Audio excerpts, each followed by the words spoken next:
উপকূলীয় এলাকায় ঘড়ির কাঁটার সঙ্গে সব কিছু হয় না। প্রকৃতি এখানে সবথেকে বড় নেয়ামক।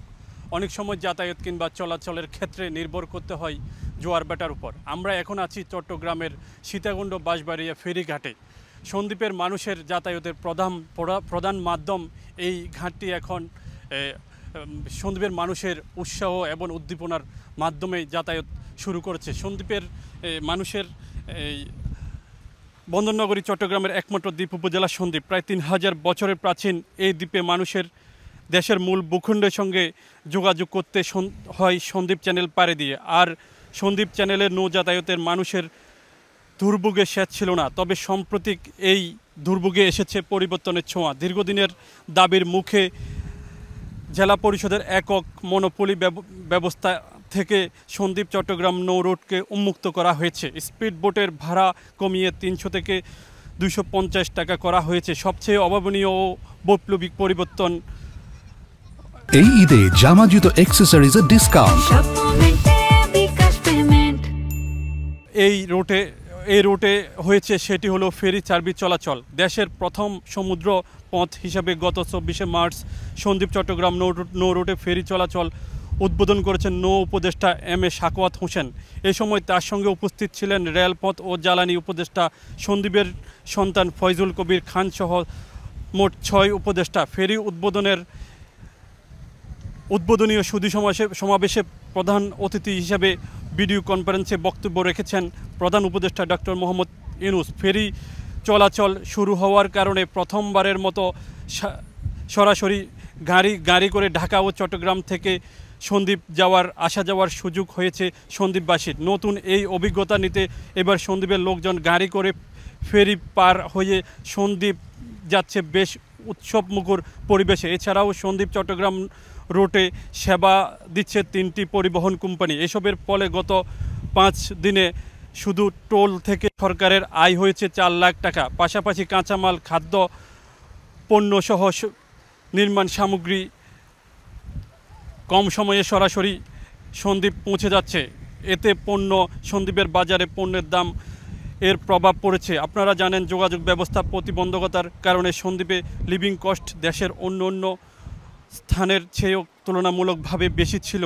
এখন সেটি অনেকটাই কমে আসবে বলে মনে করছেন ব্যবসায়ীরা। সব মিলিয়ে ফেরি সার্ভিস সন্দ্বীপের যাতায়াত ব্যবস্থা ও নাগরিক জীবনে নতুন এক মাত্রা যোগ করেছেন, যেটি নিয়ে উচ্ছ্বাস উদ্দীপনা শেষ নেই এখানকার মানুষের। আর এই জন্য সন্দ্বীপের কৃতিত্ব দিচ্ছেন সন্দ্বীপের সন্তান উপদেষ্টা ফয়জুল কবির খানকে। দীর্ঘদিনের দুর্ভোগ নিরসনে অসামান্য ভূমিকা রাখায় এই দ্বীপের সন্তানের নাম এখন দ্বীপের মানুষের মুখে মুখে।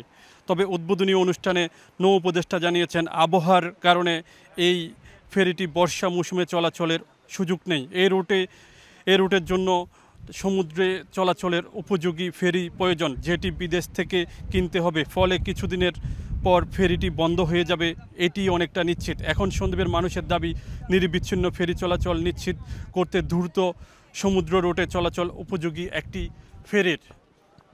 আমরা এখন আছি, আমরা আপনাদেরকে একটু দেখাবো সন্দ্বীপের এই মানুষের সন্দ্বীপের যে যাত্রী সকাল 6টা থেকে সন্দ্বীপের যাত্রীরা এখানে অপেক্ষমান এবং জোয়ার ভাটার কারণে সন্দ্বীপের মানুষের যাতায়াতের দীর্ঘ সময় যে লাইন ধরে বসে আছে। আমরা এখন একটু কথা বলবো। একজন ফল বিক্রেতা, আমরা জেনেছি তিনি খাগড়াছড়ি থেকে এসেছেন এবং এসেই দীর্ঘ সময় অপেক্ষা করে তিনি এখনো ফেরির খোঁজ পায়নি। আপনি কখন এসেছেন? আমি এসেছি এখানে ভোর 4:30টায়। 4:30টায় এসেছি। আমি কাঁচামাল নিয়ে আসছি। আমার গাড়িটা ওনাদেরকে রিকোয়েস্ট করার পর আমার গাড়িটা দেওয়া হয় নাই। পচনশীল মাল, এটা হলো আনারস। এখানে এটা হলো আনারস, খাগড়াছড়ি আনারস বাংলাদেশের সবচেয়ে উন্নত মানের আনারস আর কি। আর এই যে আপনারা যে সন্দ্বীপ যাচ্ছেন প্রথমবার, আপনি তো নিজে মনে হয় সন্দ্বীপের মানুষ। হ্যাঁ। আপনার পরিবার কি সন্দ্বীপ থাকেন নাকি এখানে? না, আমাদের পরিবার ওখানে থাকেন, তবে এখন সন্দ্বীপ বেড়াইতে যাবে আর কি, গেছে। আচ্ছা, বেরোবো। সন্দ্বীপ থাকেন না কেন বা সন্দ্বীপ না থাকেন? সন্দ্বীপ থাকি না এই কারণটা হলো এই যে ভোগান্তি আমাদের সবার ভোগান্তি। এখনো তো আমি কুয়েতে, এখন সৌদি আরবে সবাই ফোন করে দেখছে যে কেমনে যাতায়াত করি আমরা। হ্যাঁ, এরও এই ব্যবস্থা করে। ভোগান্তির কারণে যাতায়াতের জন্য সমস্যা। দর্শক, আরেকজন সন্দ্বীপের বাসিন্দা যিনি সন্দ্বীপে সবসময় যাতায়াত করেন, চলাচল করেন।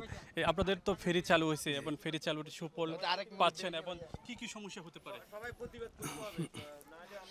আসসালামু আলাইকুম। আলহামদুলিল্লাহ, এটা সন্দ্বীপবাসীর জন্য অভূতপূর্ব অর্জন। ইভেন্টের জন্য ক্রেডিট ডেফিনেটলি আমাদের উপদেষ্টা ফাজল কবির স্যার, ডেফিনেটলি ওনাকে ক্রেডিট দিতে হয় এবং ওনার সাথে যারা সংশ্লিষ্ট আছেন সবাইকে ক্রেডিট দেওয়ার মতো। তো আমি ডেফিনেটলি বলবো যে এটা আমাদের সন্দ্বীপের জন্য একটা বিশাল মাইলফলক অর্জন, এবং আমরা এখানে যারা অনলাইনে অফলাইনে ইউজ করি আমরা কখনও এটা নেগেটিভিটি না ছড়াই, এটা যাতে কোনো ধরনের নেগেটিভ ছড়িয়ে আমরা এটাকে বন্ধ করার প্রয়াস যাতে না করি।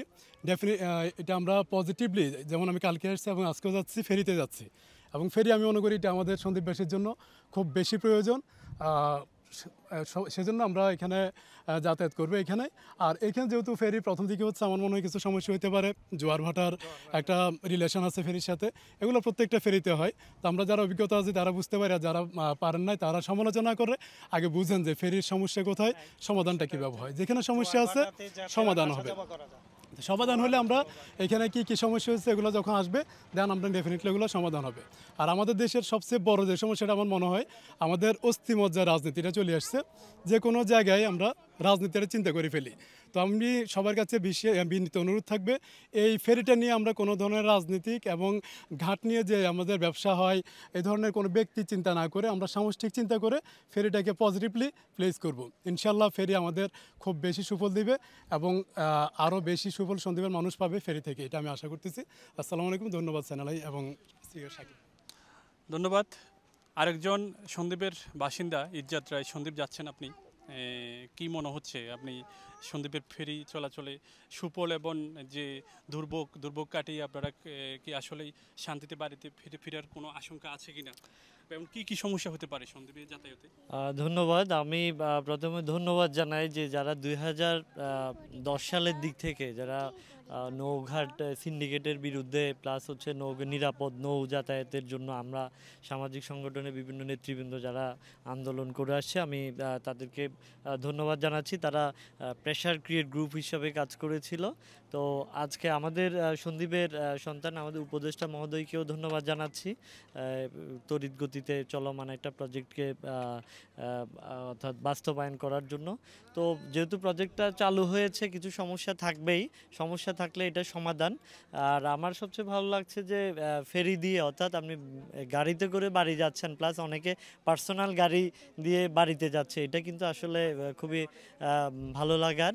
তো আমি আশা করব যে আমাদের সন্দ্বীপে বিদ্যুৎ গিয়েছে, ফেরিটাও যদি আমরা সুফলটা অচিরেই যদি আমরা তুলে নিতে পারি, আমি আশা করব যে সন্দ্বীপের একটা বড় ধরনের পরিবর্তন আমরা দেখতে পারবো। আর আমি আশা করব যে সন্দ্বীপের নৌঘাট প্লাস এই যে ফেরিঘাট, এটা নিয়ে এটা যাতে আমরা দলমত সব কিছুর ঊর্ধ্বে থেকে আমরা যাতে এটার সুফলের জন্য আমরা কাজ করি, আমরা যাতে এটা নিয়ে নৌঘাট নিয়ে কোনো যাতে আমরা রাজনীতি না করি, এটাই সবার প্রতি অনুরোধ থাকবে। ধন্যবাদ।